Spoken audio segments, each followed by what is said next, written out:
ಸರ್ವಸ್ಮಾ ಆತ್ಮನೇ ನಮಃ. ಶ್ರೀ ಗುರುಭ್ಯೋ ನಮಃ. ಮಹಾಭಾರತಸ್ಯ ಆಶ್ರಮವಾಸಿಕೆ ಪರ್ವಣಿ ಅದ್ಯ ಪ್ರವರ್ತಮಾನಃ ಭಾಗಃ 12 12ನೇದು.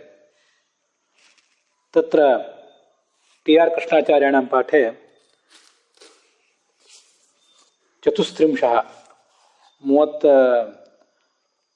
34ನೇ ಅಧ್ಯಾಯ.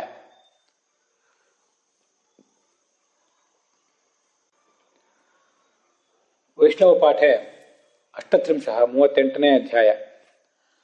ಉತ್ತರ ಭಾರತಸ್ಯ ಪಾಠೆ ತು 32ನೇ ಅಧ್ಯಾಯ ಪ್ರವರ್ತತೆ. ವ್ಯಾಸಃ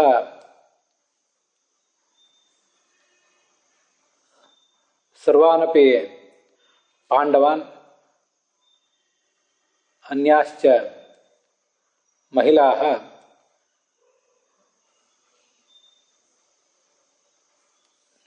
ಏವಮಾಹ. ಯಚ್ಚ ವೈ ಸರ್ವೇಷಾಂ ಹೃದಯೇ ದುಃಖಂ ಚಿರಂ ಸ್ಥಿತಂ ತದದ್ಯ ಅಹಂ ವ್ಯಪನೇಷ್ಯಾಮಿ. ಪರಲೋಕಕೃತಾತ್ ಭಯಾತ್ ಖಲು ಏತದ್ ದುಃಖಂ ಸರ್ವೇಷಾಂ ಹೃದಯೇ ಉಪಸ್ಥಿತಂ. ಸರ್ವೇ ಭವಂತಃ ಭಾಗೀರಥೀಂ ನದೀಂ ಪ್ರತಿ ಗಚ್ಚಂತು. ತತ್ರ ಯುದ್ಧೇ ಹತಾನ್ ತಾನ್ ಸರ್ವಾನಪಿ ಬಾಂಧವಾನ್ ಯೂಯಂ ದ್ರಕ್ಷ್ಯಥ ಇತಿ ವ್ಯಾಸಸ್ಯ ವಚನಂ ಶ್ರುತ್ವಾ ಸರ್ವೋಪಿ ಜನಃ ಮಹಾಂತಂ ಹರ್ಷನಾದಂ ಕುರ್ವನ್ ಗಂಗಾಭಿಮುಖಃ ಯಯೌ. ಸಚಿವಃ ಧೃತರಾಷ್ಟ್ರಃ ಪಾಂಡವೈಃ ಸಹ ತತ್ರ ಪ್ರಯಯೌ. ಸಹ ಜನಸಾಗರಃ ಗಂಗಾಂ ಸಮಾಸಾದ್ಯ ಯಥಾ ಸುಖಂ ತತ್ರ ನಿವಾಸಮಕರೋತ್.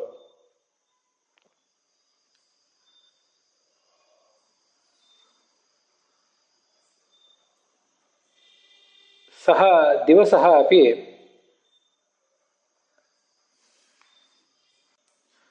ತೇಷಾಂ ಜನಾನಾಂ ಶೀಘ್ರಂ ನ ವ್ಯತೀಯಾಯ. ಪರಂತು ವರ್ಷಶತಂ ಇವ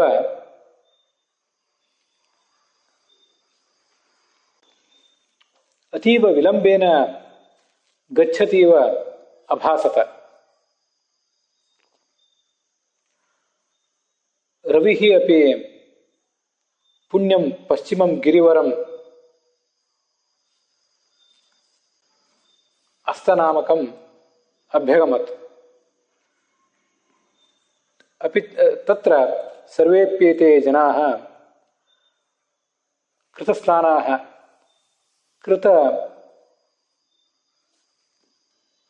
ಸಾಯಮಾಹ್ನಿಕಾಃ ಅಪಿ ತಸ್ಥುಃ. ತತೋ ನಿಶಾ ಯದಾ ಪ್ರಾಪ್ತಾ ತೇ ಸರ್ವೇಪಿ ಜನಾಃ ವ್ಯಾಸಂ ಅಭ್ಯಗಮನ್.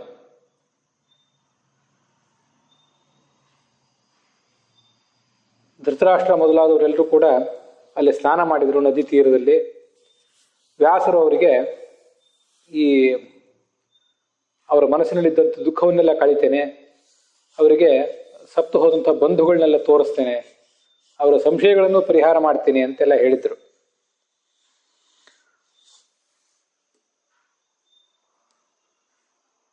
ಮುಂದೆ ವ್ಯಾಸರು ಏನು ಮಾಡಿದರು ಅದನ್ನು ಇಲ್ಲಿ ನೋಡಬೇಕು. ಅವರು ಆ ಭಾಗೀರಥಿ ನದಿಯಲ್ಲಿ ಇಳಿದರು. ಮತ್ತೆ ಅಲ್ಲಿದ್ದಂಥ ಎಲ್ಲ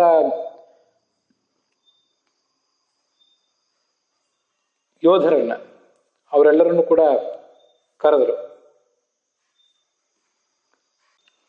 ಬಂದಂಥವರೆಲ್ಲರೂ ಕೂಡ ಹಿಂದೆ ಯುದ್ಧದಲ್ಲಿ ಸತ್ತವರು ಈಗ ಬರ್ತಾರೆ ಅಂತ ಕಾಯ್ದರು. ಅದರಂತೆ ಅಲ್ಲಿ ಕೌರವ ಹಾಗೂ ಪಾಂಡವ ಸೈನ್ಯಗಳ ದೊಡ್ಡ ಗದ್ದಲದ ಶಬ್ದ ಕೇಳಿ ಬಂತು. ಹಿಂದೆ ಯುದ್ಧದ ಆರಂಭದಲ್ಲಿ ಆಗಿತ್ತಲ್ಲ ಹಾಗೆ ಸಾವಿರಾರು ಸಂಖ್ಯೆಯಲ್ಲಿ ಅವರೆಲ್ಲ ಎದ್ದು ಬಂದರು. ಯಾರಲ್ಲಿದ್ರು ಅಂದರೆ ವಿರಾಟ ಮತ್ತು ದೃಪದ ರಾಜರು. ಅವರು ತಮ್ಮ ಮಕ್ಕಳು, ಸೈನಿಕರು ಇವರ ಸಮೇತ ಅಲ್ಲಿ ಪ್ರಸ್ತುತರಾಗಿದ್ದರು. ಅಭಿಮನ್ಯು, ರಾಕ್ಷಸರಾಜನಾದಂಥ ಘಟೋತ್ಕಚ ನೀರಿನಿಂದ ಮೇಲೆ ಬಂದರು. ಕರ್ಣ, ದುರ್ಯೋಧನ, ಶಕುನಿ, ದುಶ್ಯಾಸನ, ಜರಾಸಂಧನ ಮಗ ಸಹದೇವ, ಧೃತರಾಷ್ಟ್ರನ ಎಲ್ಲ ಮಕ್ಕಳು, ಭಗದತ್ತ, ವೃಷಸೇನ, ದುರ್ಯೋಧನ ಮಗನಾದಂಥ ಲಕ್ಷಣ, ಧೃಷ್ಟದ್ಯುಮ್ನನ ಮಕ್ಕಳು, ಶಿಖಂಡಿಯ ಮಕ್ಕಳು, ಧೃಷ್ಟಕೇತು, ಬಾಲ್ಹಿಕ, ಸೋಮದತ್ತ, ಹೀಗೆ ದೊಡ್ಡ ಪ್ರಮಾಣದಲ್ಲಿ ಪ್ರಕಾಶಮಾನವಾದ ದೇಹಗಳನ್ನು ತಳೆದು ಅಲ್ಲಿ ಅವರು ಬಂದರು. ಹಿಂದೆ ಯುದ್ಧ ಮಾಡ್ತಿದ್ದಾಗ ಯಾವ್ಯಾವ ವೇಷಭೂಷಣದಲ್ಲಿದ್ದರೋ ಅದೇ ಭೂಷಣ, ಅದೇ ವಾಹನ, ಅದೇ ಧ್ವಜ, ಇದೆಲ್ಲದರ ಸಮೇತವಾಗಿ ಆ ಎಲ್ಲ ಜನ ಅಲ್ಲಿಗೆ ಬಂದರು. ಅವರ ವಸ್ತ್ರ, ಅವರ ಕರ್ಣಕುಂಡಲ, ಕವಚ ಎಲ್ಲ ಹಾಗೇ ಇತ್ತು. ಅವರ ಗುಣಗಳನ್ನು ಗಂಧರ್ವರು, ವಂದಿಮಾಗದರು ಸ್ತುತಿಸ್ತಾ ಇದ್ರು. ಆಗ ವ್ಯಾಸರು ಆ ಧೃತರಾಷ್ಟ್ರನಿಗೆ ದಿವ್ಯ ಚಕ್ಷುಸ್ಸನ್ನು ಕೊಟ್ಟರು. ಇಲ್ಲಿ ನಡೀತಿರುವುದೆಲ್ಲವನ್ನು ನೀನು ನೋಡು ಎಂಬ ದೃಷ್ಟಿಯಿಂದ. ಧೃತರಾಷ್ಟ್ರ ಆಗ ಎಲ್ಲವನ್ನೂ ನೋಡಿದ. ಗಾಂಧಾರಿಯು ಕೂಡ ನೋಡಿದಳು, ತನ್ನ ಮಕ್ಕಳು, ಇದರ ಬಂಧುಗಳು ಎಲ್ಲರನ್ನೂ ಕೂಡ. ಅದು ತೆರೆಯ ಮೇಲೆ ಬರೆದಂಥ ಒಂದು ಚಿತ್ರದಂತೆ ಕಾಣಿಸ್ತಾ ಇತ್ತು ಎಲ್ರಿಗೂ ಕೂಡ. ತುಂಬಾ ಆಶ್ಚರ್ಯಕರವಾಗಿತ್ತು. ಚಿತ್ರಂ ಪಟಕತಂ ಯಥಾ ಅಂತಾರೆ ಅದನ್ನು. ಮುಂದೆ ಏನಾಯ್ತು? ಆ ಎಲ್ಲರೂ ಕೂಡ, ಕೌರವ ಪಾಂಡವ ಸೈನ್ಯದವರೆಲ್ಲರೂ ಕೂಡ ಯಾವುದೇ ಮಾತ್ಸರ್ಯ ಇತ್ಯಾದಿಗಳಿಲ್ಲದೆ, ದುರ್ಭಾವನೆ ಇಲ್ಲದೆ ಒಟ್ಟುಗೂಡಿದರು. ವೇದವ್ಯಾಸರು ಇಂಥದ್ದೊಂದು ಅದ್ಭುತವನ್ನ ನಮಗಾಗಿ ಮಾಡಿಕೊಟ್ಟಿದ್ದಾರೆ ಅನ್ನೋದು ಪ್ರತಿಯೊಬ್ಬರಿಗೂ ಕೂಡ ಗೊತ್ತಾಗಿತ್ತು. ಅದನ್ನು ಅವರು ತಿಳಿದರು.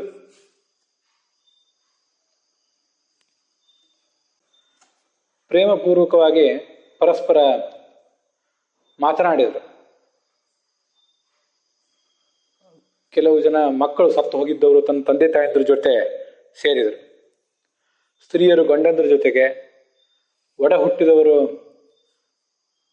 ಹುಟ್ಟಿದವರ ಜೊತೆಗೆ, ಸಹೋದರರು ತಮ್ಮಂದರು ಅಣ್ಣಂದ್ರ ಜೊತೆಗೆ, ಅಣ್ಣಂದರು ತಮ್ಮಂದ್ರ ಜೊತೆಗೆ, ಮಿತ್ರರು ತಮ್ಮ ಸ್ನೇಹಿತರ ಜೊತೆಗೆ ಸೇರಿದರು. ಪಾಂಡವರು ಕರ್ಣನೊಂದಿಗೆ, ಅಭಿಮನ್ಯುವಿನೊಂದಿಗೆ, ದ್ರೌಪದಿಯ ಮಕ್ಕಳ ಜೊತೆಗೆ ಮಾತನಾಡಿದರು. ಕ್ಷತ್ರಿಯ ಯೋಧರೆಲ್ಲ ತಮ್ಮ ಆ ಸಿಟ್ಟು, ದ್ವೇಷ ಇತ್ಯಾದಿಗಳನ್ನೆಲ್ಲ ಬಿಟ್ಟು ಪರಸ್ಪರ ಸರಸ ಸಲ್ಲಾಪ ಮಾಡಿದರು.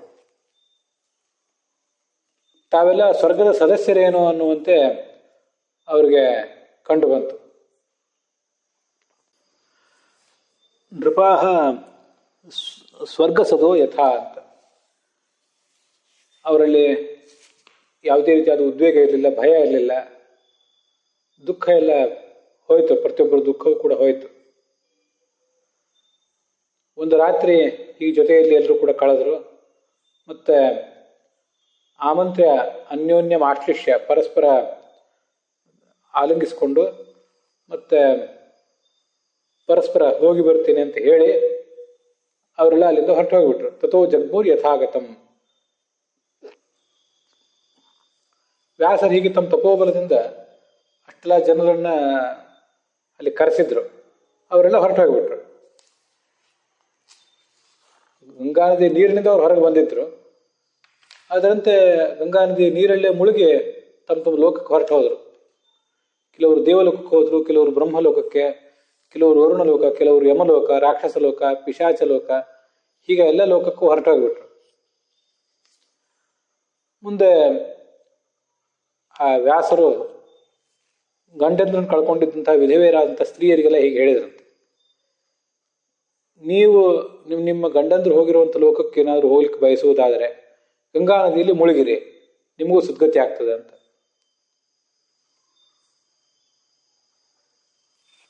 ಆ ಮಾತನ್ನು ಕೇಳಿ ಅವರೆಲ್ಲ ವ್ಯಾಸರ ಮಾತಿನ ಮೇಲೆ ನಂಬಿಕೆಯೂ ಇತ್ತವರಿಗೆ, ಯುಧಿಷ್ಠಿರನ ಸಮ್ಮತಿಯನ್ನು ಕೂಡ ಪಡೆದುಕೊಂಡ್ರು, ನೀರಿನಲ್ಲಿ ಮುಳುಗಿದರು. ತಮ್ಮ ಗಂಡಂದರು ಹೋದ ಲೋಕಕ್ಕೆ ಅವರು ಕೂಡ ಹೊರಟು ಹೋದರು. ಗಂಡಂದಿರಂತೆ ತಮ್ಮ ಗಂಡಂದಿರಂತೆ ದಿವ್ಯವಾದ ರೂಪ, ದಿವ್ಯವಾದ ಬಟ್ಟೆ, ಆಭರಣ ಇತ್ಯಾದಿಗಳನ್ನು ಅವರು ತೊಟ್ಟಿದ್ರು ಆಯಾ ಲೋಕದಲ್ಲಿ.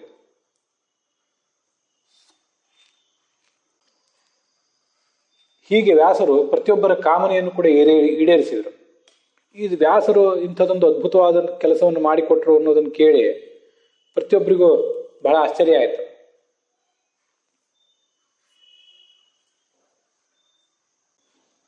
ಈ ವೃತ್ತಾಂತವನ್ನ ಶ್ರವಣ ಮಾಡಬೇಕಂತೆ. ಕೌರವ ಪಾಂಡವರು ತಮ್ಮ ಪ್ರಿಯರ ಜೊತೆಗೆ ಸಮಾಗಮ ಮಾಡಿದಂಥ ಒಂದು ಕಥಾ ಇದು. ಇದನ್ನು ಕೇಳಿದರೆ ಪರಲೋಕದಲ್ಲಿಯೂ ಈ ಲೋಕದಲ್ಲಿಯೂ ತಮಗೆ ಪ್ರಿಯವಾದದ್ದೆಲ್ಲವನ್ನೂ ಪಡ್ಕೋತಾರೆ. ಇಷ್ಟರಾದಂತಹ ಬಾಂಧವರ ಜೊತೆಗೆ ಮಿಲನ ಆಗ್ತದೆ, ರೋಗ ಪರಿಹಾರ ಆಗ್ತದೆ, ಅನಾಯಾಸಂ ಅನಾಮಯಂ. ಮತ್ತೆ ವಿದ್ವಾಂಸನಾದವನು ಯಾರಾದರೂ ಈ ಪ್ರಸಂಗವನ್ನು ಪ್ರವಚನ ಮಾಡಿದರೆ ಈ ಲೋಕದಲ್ಲೂ ಅವನಿಗೆ ಯಶಸ್ಸು, ಪರಲೋಕದಲ್ಲೂ ಕೂಡ ಅವನಿಗೆ ಶುಭಗತಿ ಪ್ರಾಪ್ತ ಆಗ್ತದೆ. ಪ್ರವಚನಕಾರನಿಗೂ ಶ್ರೋತೃಗಳಿಗೂ ಈ ಎಲ್ಲ ಫಲ ಇದೆ.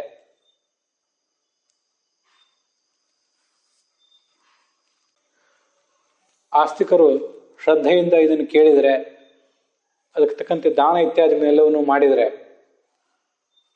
ಮುಂದೆ ಅವರಿಗೂ ಸದ್ಗತಿ ಇದೆ. ತಾತ್ಪರ್ಯ ನಿರ್ಣಯ 31ನೇ ಅಧ್ಯಾಯದ 65ನೇ ಶ್ಲೋಕದಲ್ಲಿ ಅದನ್ನು ಹೀಗೆ ವರ್ಣಿಸ್ತದೆ. ತೈಃಪೂಜಿತಸ್ತತ್ರ ನಿಷಣ್ಣಾಹ ಯದಿಷ್ಟಂ ಪ್ರವದಂತು ತತ್ತತ್ ದಾಸ್ಯಾಮಿ ತಸ್ಯಾದ್ಯ ತದಿತ್ಯಮುಷ್ಮಿನ್ ಭಕ್ತ್ಯುಚ್ಛಯ ಪಾಂಡುಸುತೈ ಸದಾರೈ ವ್ರತಃ. ಈ ವಿದುರನ ದೇಹಾವಸಾನ ಆದ ಬಳಿಕ ವ್ಯಾಸರು ಪಾಂಡವರು ಇದ್ದ ಸ್ಥಳಕ್ಕೆ ಬಂದರು. ಪಾಂಡವರನ್ನ ಮತ್ತು ಧೃತರಾಷ್ಟ್ರನನ್ನ ಅವರು ಭೇಟಿಯಾದರು ಅಂತೆಲ್ಲ ಹಿಂದೆ ನೋಡಿದ್ದೇವೆ. ವ್ಯಾಸರಲ್ಲಿ ಕೂತ್ಕೊಂಡ್ರು. ಮತ್ತೆ ಸ್ವಲ್ಪ ಕಾಲ ಆದಮೇಲೆ ಅವ್ರಿಗೆ ಹೇಳಿದ್ರಂತೆ, ತಮಗೇನು ಇಷ್ಟವೋ ಅದನ್ನೆಲ್ಲವನ್ನು ನೀವು ವರ ಕೇಳಿ, ನಿಮ್ಮ ಅಭೀಷ್ಟಗಳನ್ನು ನಾನು ಈಡೇರಿಸ್ತೇನೆ ಅಂತ. ಪಾಂಡವರು ಮತ್ತು ಅವರ ಪತ್ನಿಯರು, ದ್ರೌಪದಿ ಮೊದಲಾದ ಎಲ್ಲ ಪತ್ನಿಯರು ಕೂಡ ತಮಗೆ ಅಂಥ ಒಂದು ವರವನ್ನು ಕೊಡುವ ಅಪೇಕ್ಷೆ ಇದ್ದರೆ ನಮಗೆ ಭಕ್ತಿಯನ್ನೇ ಹೆಚ್ಚು ಕೊಡಿ ಅಂತ ಕೇಳಿದ್ರಂತೆ. ಕುಂತಿ ಕರ್ಣನ ಜನನ ಮತ್ತು ಮರಣಗಳಿಂದ ತನಗೆ ಬಂದಂಥ ಪಾಪದ ಪರಿಹಾರ ಆಗಲಿ ಅಂತ ಪ್ರಶ್ನಿಸಿದರು.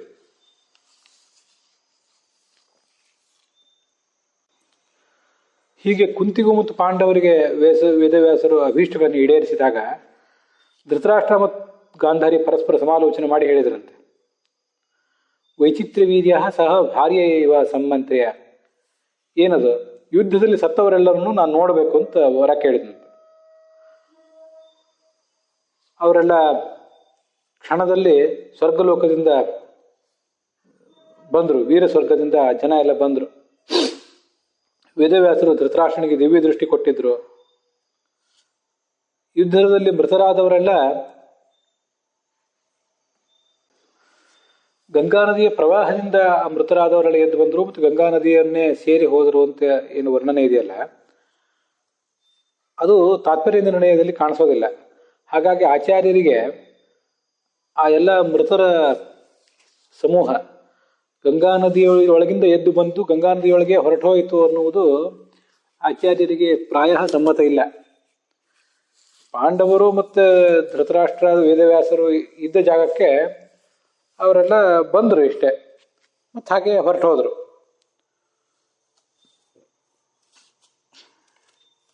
ಒಂದು ರಾತ್ರಿ ವಾಸ ಮಾಡಿದ್ರು. ಉಷುಶ್ಚ ರಾತ್ರಿ ಪರಮಾಜ್ಞೆಯ ಇವ, ಮುಂದೆ ಹೊರಟು ಹೋದರು ಅಂತ ಇಷ್ಟೇ ತಾತ್ಪರ್ಯ ನಿರ್ಣಯದಲ್ಲಿ ಕೇಳಿಬಿಡ್ತದೆ. ಇದನ್ನೆಲ್ಲ ಧೃತರಾಷ್ಟ್ರ ಮತ್ತು ಗಾಂಧಾರಿ ಇವರೆಲ್ಲ ನೋಡಿದರು. ವ್ಯಾಸರು ತೋರಿಸಿದ ಅದ್ಭುತವನ್ನು ನೋಡಿ ಸಂತೋಷಪಟ್ಟರು. ಮುಂದೆ ವ್ಯಾಸರು ಹೇಳಿದಂತೆ ಎಲ್ಲ ಸ್ತ್ರೀಯರು ಕೂಡ ಗಂಗಾ ನದಿಯಲ್ಲಿ ಶರೀರ ಪರಿತ್ಯಾಗ ಮಾಡಿ ತಮ್ಮ ಗಂಡಂದಿರನ್ನ ಸೇರಿದರು. ಅಲ್ಲಿ ಉತ್ತರೆ ಒಬ್ಬಳು ಮಾತ್ರ ಅಭಿಮನ್ಯುವಿನ ಹೆಂಡತಿ ಪರೀಕ್ಷಿತನ ತಾಯಿ ಅಲ್ಲೇ ಉಳಿದುಕೊಂಡ್ಲು.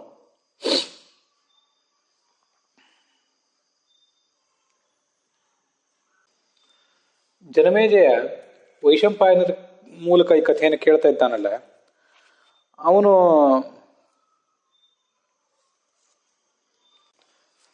ತನ್ನ ತಂದೆ ಪರೀಕ್ಷಿತನನ್ನ ನೋಡಬೇಕು ಅಂತ ಪ್ರಾಯ ಅಪೇಕ್ಷೆ ಪಟ್ಟಿರಬೇಕು. ಅದಕ್ಕಾಗಿ ವ್ಯಾಸರನ್ನ ಕೇಳಿಕೊಂಡ. ಆಗ ವ್ಯಾಸರು ಪರೀಕ್ಷಿತನನ್ನು ತಂದು ತೋರಿಸಿದರು. ಆಗ ಕ್ಷಮಾಪಯಾಮಾಸ, ವ್ಯಾಸರ ಎದುರಿಗೆ ಕ್ಷಮೆ ಕೇಳಿದಂತೆ, ನನ್ನ ಚಾಪಲವನ್ನು ನೀವು ಮನ್ನಿಸಬೇಕು ಅಂತ. ಅಂತೂ ಮೃತನಾದ ತನ್ನ ತಂದೆ ಪರೀಕ್ಷಿತನನ್ನ ಇವನು ನೋಡಿದ. ಸುತ್ತಮುತ್ತಲಿದ್ದಂಥ ಜನರು ಕೂಡ ನೋಡಿದರು. ಅಲ್ಲೊಂದು ಸಂಗತಿಯನ್ನು ಹೇಳ್ತಾರೆ ಆಚಾರ್ಯ ತಾತ್ಪರ್ಯ ನಿರ್ಣಯದಲ್ಲಿ. ಚಕ್ರೇಚ ವಿಶ್ರಂಭ ಮತೀವ ಭಾರತೆ. ಮಹಾಭಾರತ ಗ್ರಂಥದ ಬಗ್ಗೆ ಅವನಿಗೆ ತುಂಬ ವಿಶ್ವಾಸ ಮೂಡಿತಂತೆ.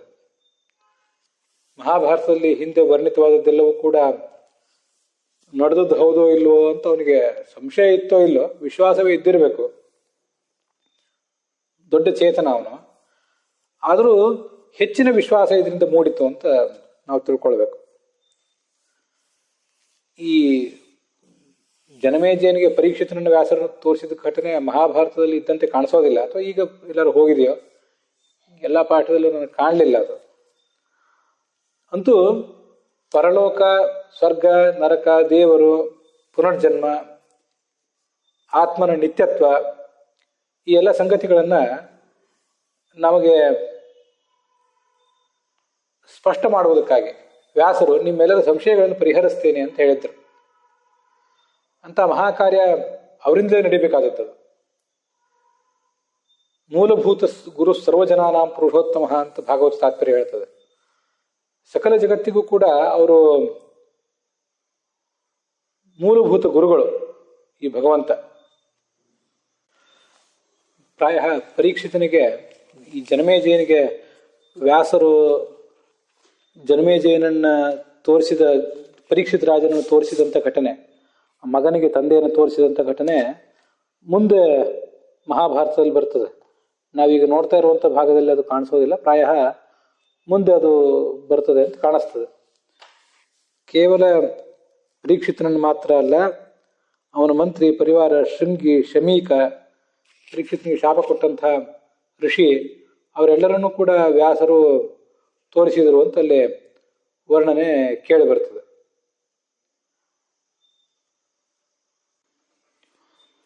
ಅದರ ಮುಂದಿನ ಅಧ್ಯಾಯದಲ್ಲಿ ಜನಮೇಜಯ ಒಂದು ಸಂಶಯವನ್ನು ವ್ಯಕ್ತ ಮಾಡಿದ್ದು, ಅದಕ್ಕೆ ವೈಶಂಪಾಯನರು ಸಮಾಧಾನ ಹೇಳಿದ್ದು ಮಹಾಭಾರತದಲ್ಲಿ ಕಾಣಿಸ್ತದೆ. ಜನಮೇಜಯ ಹೀಗೆ ಬಹಳ ಸಂತೋಷಪಟ್ಟಂತೆ ಇದನ್ನೆಲ್ಲ ಕೇಳಿ. ಆದರೆ ಸತ್ತವರು ಪುನಃ ಬಂದ್ರು ಹೇಗೆ ಅನ್ನೋದ್ರ ಬಗ್ಗೆ ಅವನಿಗೊಂದು ಸಂಶಯ ಮೂಡಿತ್ತು. ಕಥಂನು ತ್ಯಕ್ತ ದೇಹಾನ ಪುನಸ್ತದ್ರೂಪ ದರ್ಶನಂ ಅಂತ ಅವನು ಕೇಳಿದ. ಆಗ ವೈಶಂಪಾಯನರು ಹೀಗೆ ಮುಂದಿನಂತೆ ಅವನಿಗೆ ಉತ್ತರಿಸಿದರಂತೆ. ಅವಿಪ್ರಣಾಶಃ ಸರ್ವೇಷಾಂ ಕರ್ಮಣಾಮಿತಿ ನಿಶ್ಚಯ ಕರ್ಮಜಾನಿ ಶರೀರಾಣಿ ತಥೈವ ಆಕೃತಯೋ ನೃಪ. ಮನುಷ್ಯ ಏನು ಕರ್ಮವನ್ನು ಮಾಡಿರ್ತಾನೆ, ಆ ಕರ್ಮದ ಫಲವನ್ನು ಅವನು ಅನುಭವಿಸಲೇಬೇಕು. ಆ ಕರ್ಮಗಳು ಅಷ್ಟು ಸುಲಭವಾಗಿ ನಾಶ ಹೊಂದುವಂಥವಲ್ಲ. ನಮ್ಗೆ ಗೊತ್ತಿರುವಂತೆ ಸಂಚಿತ ಕರ್ಮಗಳು ನಾಶ ಹೊಂದುತ್ತವೆ, ಆದರೆ ಪ್ರಾರಬ್ಧ ಕರ್ಮಗಳು ಹಾಗೇ ಇರ್ತವೆ. ಅವೆಲ್ಲವನ್ನು ಕೂಡ ಸಾಧಕನಾದವನು ಅನುಭವಿಸಲೇಬೇಕಾಗ್ತದೆ. ಮಹಾಭೂತಾನಿ ನಿತ್ಯಾನಿ ಭೂತಾಧಿಪತಿ ಸಂಶ್ರಯಾತ್ ತೇಷಾಂ ಚ ನಿತ್ಯ ಸಂವಾಸ ನ ವಿನಾಶೋ ವಿಯುಜ್ಯತಾಂ. ಈ ಭಗವಂತ ಪಂಚಮಹಾಭೂತಗಳನ್ನು ತೆಗೆದುಕೊಂಡು ನಮ್ಮ ಶರೀರವನ್ನು ಸೃಷ್ಟಿಸಿರ್ತಾನೆ. ಆದರೆ ಈ ಪಂಚಮಹಾಭೂತಗಳು ನಿತ್ಯವೇ. ನಮ್ಮ ಶರೀರ ನಷ್ಟ ಆಗಬಹುದು, ಆದರೆ ಪಂಚಮಹಾಭೂತಗಳು ನಿತ್ಯವೇ. ಸಂಸಾರದಲ್ಲಿ ಶರೀರ ಹುಟ್ಟುವಾಗ ಪಂಚಮಹಾಭೂತಗಳು ನಮ್ಮ ಶರೀರಕ್ಕೆ ಬಂದಿರ್ತವೆ. ಮುಂದೆ ನಮ್ಮ ಶರೀರ ನಷ್ಟ ಆದಮೇಲೆ ಆ ಪಂಚಮಹಾಭೂತಗಳಿಗೆ ನಾಶ ಆಗೋದಿಲ್ಲ. ನ ವಿನಾಶೋ ವಿಯುಜ್ಯತ, ಅವು ಪ್ರಕೃತಿಯಲ್ಲಿ ಇದ್ದೇ ಇರ್ತವೆ.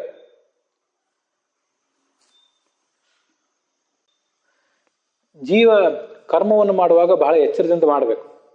ನಾನೇ ಮಾಡಿದ್ದೇನೆ ಅಂತ ಅಭಿಮಾನ ಏನಾದರೂ ಇದ್ದರೆ ಅದು ಆತನಿಗೆ ಬಾಧಕ ಆಗ್ತದೆ.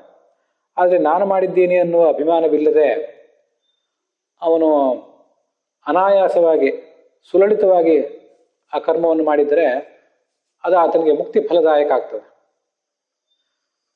ಆತ್ಮಾಚ ಏಭಿಹಿ ಸಮಾಯುಕ್ತ ಸುಖ ದುಃಖಂ ಉಪಾಶ್ನುತೆ. ಅವನಿಗೆ ತಾನು ಮಾಡಿದ್ದೀನಿ ಅನ್ನುವಂಥ ಅಭಿಮಾನ ಇದ್ದರೆ ಈ ಜಗತ್ತಿನಲ್ಲಿ ಮತ್ತೆ ಮತ್ತೆ ಬದ್ಧನಾಗಿ ಸುಖ ದುಃಖಗಳನ್ನು ಅನುಭವಿಸ್ತಾನೆ.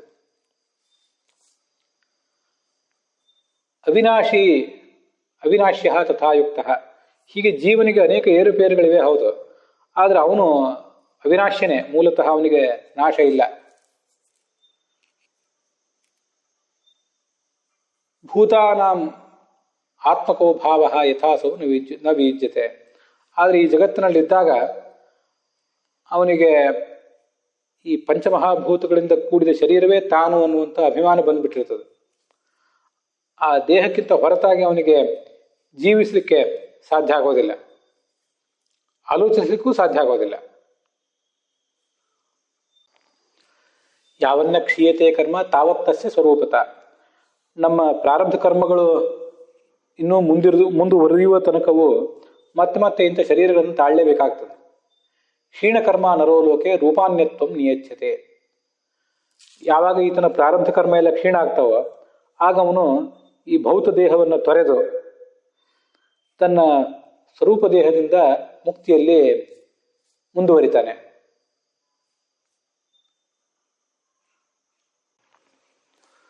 ಅಶ್ವಮೇಧೇ ಶ್ರುತಿಶ್ಚೇಯಂ ಅಶ್ವ ಸಂಜ್ಞಪರಂ ಪ್ರತಿ ಲೋಕಾಂತರ್ಗತ ನಿತ್ಯಂ ಪ್ರಾಣ ನಿತ್ಯಂ ಶರೀರಿಣಾಂ. ಈ ಅಶ್ವಮೇಧಯಾಗ ನಡೆದಾಗ ಅಶ್ವವನ್ನ ಕೊಂದು ಯಜ್ಞ ಮಾಡ್ತಾರೆ, ನಮಗಿದು ಗೊತ್ತಿದೆ. ಅಲ್ಲಿ ಒಂದು ವೇದವಾಕ್ಯ ಕೇಳಿ ಬರ್ತದೆ, ಸೂರ್ಯಂ ತೇ ಚಕ್ಷು ವಾತಂ ತೇ ಪ್ರಾಣ ಅಂತ. ಅಶ್ವವನ್ನೇ ನಾವು ನಿನ್ನ ಕೊಂದು ಹಾಕ್ತಾ ಇದ್ದೇವೆ ಅದರೊಳಗೆ, ಆದರೆ ನಿನ್ನ ಈ ಹೊರಗಣ್ಣು, ಹೊರ ಕಿವಿ, ಹೊರ ಚರ್ಮ ಇವೆಲ್ಲವೂ ನಷ್ಟ ಆಗ್ತವೆ. ಆದರೆ ಅಲ್ಲಿ ಒಳಗಿರುವಂತಹ ಸೂಕ್ಷ್ಮ ಇಂದ್ರಿಯಗಳು ಅವೆಲ್ಲವೂ, ಇಂದ್ರಿಯ ತತ್ವ ಅನ್ನೋದು ಸೂರ್ಯನನ್ನ ಹೋಗಿ ಸೇರ್ತದೆ, ಕಣ್ಣು ಸೂರ್ಯನನ್ನು ಸೇರ್ತದೆ, ಪ್ರಾಣಗಳು ವಾಯುವನ್ನು ಸೇರ್ತದೆ ಅಂತ ಆ ಮಂತ್ರಗಳು ವರ್ಣನೆ ಮಾಡ್ತವೆ. ಹೀಗೆ ಆ ಪ್ರಾಣ ಇಂದ್ರಿಯಗಳೆಲ್ಲ ಲೋಕಾಂತರದಲ್ಲಿ ಇದ್ದೇ ಇರ್ತವೆ.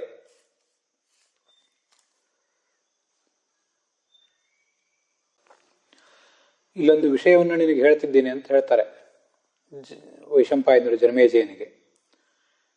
ಅಶ್ವಮೇಧಾದಿ ಯಜ್ಞಗಳು ನಡೆದಾಗ ಅಲ್ಲಿ ದೇವಯಾನ ಮಾರ್ಗ ಅಂತ ನೀನು ಎಲ್ಲಿಯಾದರೂ ಕೇಳಿರಬಹುದು. ಸುಕೃತೋ ಯತ್ರ ಯಜ್ಞಸ್ಥೆ ತತ್ರ ದೇವಾ ಹಿತಾಸ್ತವ ಯದಾ ಸಮನ್ವಿತಾ ದೇವಾ ಪಶೂನಾಂ ಗಮನೇಶ್ವರಾಹ. ಯಜ್ಞವನ್ನ ಯುಕ್ತ ರೀತಿಯಿಂದ ನಡೆಸಿದಾಗ ದೇವತೆಗಳಲ್ಲಿ ಬಂದು ಎಲ್ಲ ರೀತಿಯ ಸಹಕಾರವನ್ನು ಯಜಮಾನನಿಗೆ ಕೊಡ್ತಾರೆ. ಆಗ ಆ ಒಂದು ವೇಳೆ ಪಶುವನ್ನ ಆ ಯಜ್ಞದಲ್ಲಿ ವಿಷಸನ ಮಾಡಿ ಅದರ ಮಾಂಸದಿಂದ ಯಜ್ಞ ಮಾಡಿದ್ರು ಕೂಡ ಆ ಪಶುವಿಗೂ ಸ್ವರ್ಗಲೋಕಕ್ಕೆ ಹೋಗಲಿಕ್ಕೆ ಆ ದೇವತೆಗಳು ಸಹಾಯ ಮಾಡ್ತಾರೆ. ವಸ್ತುತಃ ಆತ್ಮನೂ ನಿತ್ಯ, ಈ ಇಂದ್ರಿಯಗಳು ನಿತ್ಯ. ಹೀಗೆಲ್ಲ ಇರುವಾಗ ಆತ್ಮ ಹುಟ್ಟುತ್ತಾನೆ ಅಂತ ಯಾರು ತಿಳ್ಕೊತಾರೆ ಅವನಿನ್ನೂ ಮೂರ್ಖನೇ. ಅವನ ಬುದ್ಧಿ ಬಹಳ ಬಾಲಿಶವಾದಂಥ ಬುದ್ಧಿ ಅವನು. ಆತ್ಮ ಹುಟ್ಟುವುದು ಅಂದರೆ ದೇಹವನ್ನು ತಳೆಯುವುದು ಮಾತ್ರ. ವಸ್ತುತಃ ಆತ್ಮನಿಗೆ ಪೂರ್ಣವಾದಂಥ ಹುಟ್ಟು, ಒಂದು ಗಡಿಗೆ ಮತ್ತೊಂದೇನು ಬಟ್ಟೆ ಹುಟ್ಟಿದಂತೆ ಪೂರ್ಣವಾದಂಥ ಹುಟ್ಟು ಈ ಆತ್ಮನಿಗಿಲ್ಲ. ಗಡಿಗೆ ಮೊದಲಾದ ವಸ್ತುಗಳು ಪೂರ್ಣವಾಗಿ ಹುಟ್ಟಿದಂತೆ ಆತ್ಮವೂ ಹುಟ್ಟುತ್ತದೆ ಅಂತ ಯಾರು ತಿಳಿದ್ರೆ ಅಂಥವನ ಬುದ್ಧಿ ಅದು ಬಾಲಿಶವಾದಂಥ ಬುದ್ಧಿ. ಅವನು ಮೂರ್ಖನೇ. ಮತ್ತೆ ಈ ದೇಹದಿಂದ ಆತ್ಮನಿಗೆ ವಿಯೋಗ ಆದಾಗ ಯಾರು ದುಃಖ ಪಡ್ತಾನೆ, ಸ ಬಾಲಹ ಇತಿ ಮೇ ಮತಿ, ಅವನು ಬಾಲಕ ಅಂತಲೇ ಪರಿಗಣಿತ ಆಗ್ತಾನೆ. ವಿಯೋಗೇ ದೋಷದರ್ಶೀಯ ಸಂಯೋಗಂ ಸ ವಿಸರ್ಜಯೇತ್. ಜೀವ ದೇಹವನ್ನು ಬಿಟ್ಟು ಹೋದಾಗ ಅಲ್ಲೇನೂ ದೋಷ ಇಲ್ಲ. ಒಂದಲ್ಲ ಒಂದು ದಿವಸ ಈ ಶರೀರ ಎಂಬುದು ನಿಮಗೆ ದೇಹದಿಂದ, ಈ ಜೀವವನ್ನು ಶರೀರದಿಂದ ಹೊರಟೋಗ್ಲೇಬೇಕು. ಒಂದು ವೇಳೆ ಆತ್ಮ ಶರೀರವನ್ನು ಬಿಟ್ಟು ಹೋಗುವುದು ಕೆಲವರಿಗೆ ಸಹ್ಯ ಆಗದೆ ಹೋದರೆ ಸಂಯೋಗಂಸ ವಿಸರ್ಜಯೇತ್, ಈ ಜಗತ್ತಿನಲ್ಲಿ ಮತ್ತೆ ಮತ್ತೆ ಹುಟ್ಟುವ ಸಾಯುವಂಥ ಒಂದು ಪ್ರಸಂಗವನ್ನೇ ಅವನು ತಪ್ಪಿಸ್ಕೋಬೇಕು. ಅರ್ಥಾತ್ ತತ್ವಜ್ಞಾನಕ್ಕೆ ಅವನು ಪ್ರಯತ್ನ ಪಟ್ಟು ಮುಕ್ತನಾಗುವ ಪ್ರಯತ್ನ ಮಾಡಬೇಕು, ಮುಕ್ತನಾಗುವಂಥ ದಾರಿಯನ್ನು ಅವನು ಹಿಡಿಬೇಕು.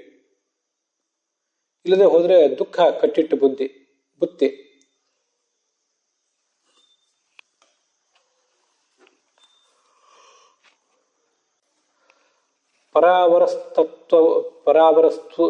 ಪರಾವರಜ್ಞಸ್ತ್ವಪರಃ ನಾಭಿಮಾನಾದುದೀರಿತಃ. ಪರತತ್ವವಾದಂತಹ ಪರಬ್ರಹ್ಮ ಮತ್ತೆ ಅಪರತತ್ವವಾದಂತಹ ಈ ಜೀವ, ಇವೆರಡನ್ನೂ ಯಾರು ತಿಳ್ಕೊಂಡಿದ್ದಾನಲ್ಲ, ಅವನು ಈ ಜನಸಾಮಾನ್ಯರಿಗಿಂತ ಭಿನ್ನನಾಗಿಯೇ ಇರ್ತಾನೆ. ಅವನೆಂದೂ ಮೋಹಕ್ಕೊಳಗಾಗೋದಿಲ್ಲ. ಅದರ್ಶನಾದಾಪತಿತಃ ಪುನಶ್ಚ ಅದರ್ಶನಂ ಗತಃ ನಾಹಂ ತಂ ವೇದ್ಮಿ ನಾಸವು ಮಾಂ ನಚ ಮೇಸ್ತಿ ವಿರಾಗತ. ಅದರ್ಶನಾದಾಪತಿತ, ಜೀವ ಬಂತೆಲ್ಲಿಂದ, ಯಾವುದೋ ಯಾರಿಗೂ ಗೊತ್ತಿಲ್ಲದ ತಾಣದಿಂದ ಇದು ಬಂತು. ಪುನಶ್ಚ ಅದರ್ಶನಂ ಗತಃ, ಯಾರಿಗೂ ಗೊತ್ತಿಲ್ಲದ ಒಂದು ಜಾಗಕ್ಕೆ ಇದು ಹೊರಟೋಯ್ತು. ಅರ್ಥಾತ್ ಅವ್ಯಕ್ತದಿಂದ ಇದು ಹುಟ್ಟಿ ಬಂತು, ಅವ್ಯಕ್ತದ ಕಡೆಗೆ ಇದು ಹೊರಟೋಯ್ತು. ಅವ್ಯಕ್ತ ಅಂದ್ರೆ ಪ್ರಕೃತಿಯೂ ಹೌದು, ಪರಮಾತ್ಮನೂ ಹೌದು.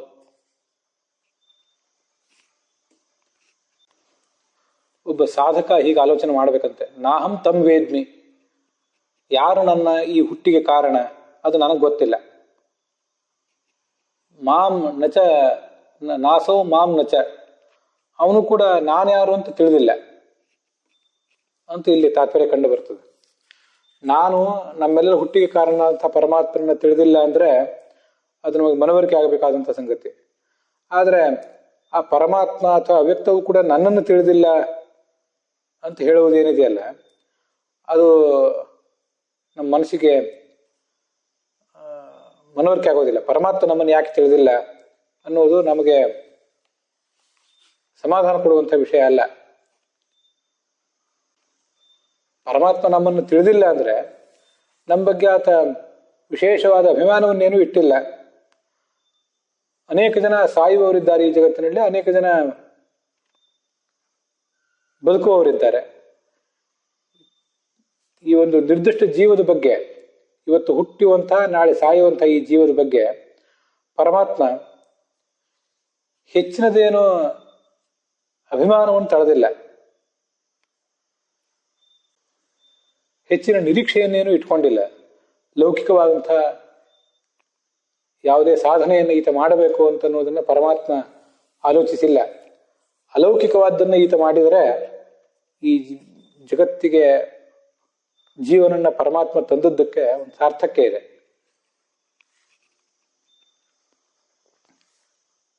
ಆದರೆ ಅಂಥ ಅಲೌಕಿಕವನ್ನು ಸಾಧಿಸುವಂಥ ಜನ ಬಹಳ ವಿರಳ. ಹಾಗಿರುವಾಗ ಲೌಕಿಕನಾದಂಥ ಯಾವನೋ ಒಬ್ಬ ವ್ಯಕ್ತಿ ಇವತ್ತು ಹುಟ್ಟಿ ನಾಳೆ ಸಾಯುವವನು, ಹುಟ್ಟು ಸಾವುಗಳ ನಡುವೆ ಒಂದಿಷ್ಟು ಸುಖಕ್ಕಾಗಿ ಪ್ರಯತ್ನ ಪಡುವವನು, ಅಂಥವನನ್ನು ಪರಮಾತ್ಮ ಯಾಕೆ ತಿಳಿತಾನೆ, ಯಾಕೆ ಗುರುತಿಸ್ತಾನೆ, ಯಾಕೆ ರೆಕಗ್ನೈಸ್ ಮಾಡ್ತಾನೆ? ನಾಸೌ ಮಾಂ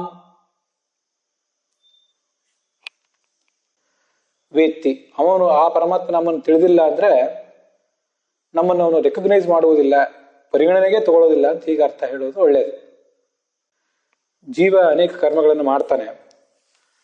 ಅನೇಕ ಕರ್ಮಗಳನ್ನು ಮಾಡಿದಾಗ ಆ ಕರ್ಮಗಳ ಫಲವನ್ನು ಅವನು ಅನುಭವಿಸಲೇಬೇಕಾಗ್ತದೆ. ಮಾನಸಿಕ ಕರ್ಮಗಳ ಫಲವನ್ನು ಮನಸ್ಸಿನಿಂದ, ಹಾಗೆ ಶಾರೀರಿಕ ಕರ್ಮಗಳ ಫಲವನ್ನು ಶರೀರದಿಂದಲೂ ಅವನು ಅನುಭವಿಸಬೇಕಾಗ್ತದೆ ಅಂತ ಒಟ್ಟದರ ತಾತ್ಪರ್ಯ. ವೈಶಂಪಾಯನರು ಜನಮೇಜಯನ ಪ್ರಶ್ನೆಗೆ ನೇರವಾಗಿ ಏನು ಉತ್ತರ ಕೊಟ್ಟರು ಅಂತ ಅನ್ನೋದು ನಮಗಿಲ್ಲಿ ಮನವರಿಕೆ ಆಗುವಂಥದ್ದಲ್ಲ. ಹೇಗೆ ಹುಟ್ಟಿ ಬಂದರು ಅಂದರೆ ವ್ಯಾಸರ ಮಹಿಮೆಯಿಂದ ಹುಟ್ಟಿ ಬಂದರು ಅಂತ ಅವರು ಹೇಳಿಬಿಡ್ಬೋದಿತ್ತು. ಆದರೆ ಹೀಗೆ ಯಾಕೆ ಹೇಳಿದರು ಅಂತ ಅನ್ನೋದು ತುಂಬ ನಿಗೂಢವಾಗಿ ಉಳಿದಿದೆ. ಜನಮೇಜಯನ ಪ್ರಶ್ನೆಗೆ ವೈಶಂಪಾಯನರು ಕೊಟ್ಟ ಉತ್ತರ, ವ್ಯಾಸರ ತಾತ್ಪರ್ಯ ಏನಿತ್ತು ಅಂತ ಅನ್ನೋದನ್ನ ನಾವೇ ಊಹೆ ಮಾಡಿ ತಿಳಿಬೇಕಾಗ್ತದಷ್ಟೆ. ಅದ್ರ ಬಗ್ಗೆ ಏನಾದರೂ ಹೆಚ್ಚಿನ ಊಹೆ ಮಾಡ್ಲಿಕ್ಕೆ ಸಾಧ್ಯ ಆಗ್ತದ? ವೈಶಂಪಾಯನರ ಮಾತಿನಲ್ಲಿಯೇ ಜನಮೇಜಯನ ಪ್ರಶ್ನೆಗೆ ಉತ್ತರ ಏನಾದರೂ ನಿಗೂಢವಾಗಿದೆಯಾ ಒಳಗೆ ಅನ್ನೋದನ್ನ ನೋಡುವ ಪ್ರಯತ್ನವನ್ನ ನಾಳೆ ಮಾಡೋಣ. ಇಲ್ಲಿಗೆ ಈ ಭಾಗ ಸಮಾಪ್ತವಾಗಿದೆ.